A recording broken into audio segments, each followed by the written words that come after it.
नमस्कार दर्शक बंधु आम ओडिया अमूल्य सिंधु चैनल को आपण को स्वागत। मु आज आपण को किसी जीव विषय रे एमिति फैक्ट कहबी जहाँ आपण माने आगुर जान नथिबे। फैक्ट नंबर 1 गेंडा कौन आपण जानती साधारणतः गेंडा माने बंचिबा पई आर्द्रता पर निर्भर करथांती।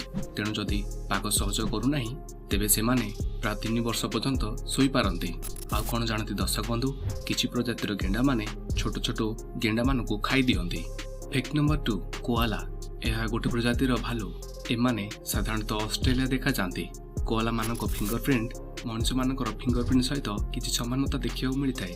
फैक्ट नंबर 3 स्लग्स एमाने साधारणतः सन्तसन्तिया जगार बास करथांती। स्लग्स मानकर 4टी नाक अछि। फैक्ट नंबर 4 ऑक्टोपस एमाने हेउछंती सामुद्रिक जीव सेमाने सेमानक बाहुरे साधकु बारिथांती। फैक्ट नंबर 5 गंडा कौन आपण माने जानते दर्शक बंधु गेंडा मानकर सिंह सेमानक बाळुरे तैयार होइथाय। फैक्ट नंबर 6 जिराफ जिराफ मानकर जीभ कला रंगर होइथाय काहेकिना सेमानक जीभ प्राय 18 रु 21 इंच होइथिबारु सेमाने अधिकांश समय खाद्य खाइबारे बिताई थांती जा फଳରେ सेमानक जीभरे सूर्यकिरण सहजरे पड़िथाय। तेणु सेमानक जीभको सूर्यकिरण रक्षा करिया पई मेलानिन नामक वर्णकणिका सेमानक जीभरे तैयार होइथाय जा फଳରେ सेमानक जीभ कला रंगर होइथाय।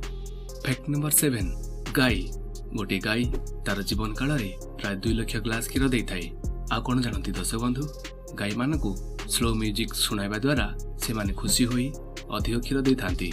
फैक्ट नंबर 8 मार्टिन श्रिम्प यह गोटे प्रजातिर चिंगुड़ी माछ। एही चिंगुड़ी माछ मानक पंच प्राय घंटा प्रति 50 माइल होइथाय। एमानक पंच एते तीव्रता जे .22 कैलिबर बुलेट ठार भी अधिक स्पीड रे जाइथाय। फैक्ट नंबर 9 कैप्चन मंकी यह गोटे प्रजातिर मांकड़ एमाने साधारणतः सेंट्रल अमेरिकार ट्रॉपिकल फॉरेस्ट रे देखा जाती। कैप्चन मंकी माने निज पाद धोया पई निज हाथ पापुल रे परिश्रा करथांती।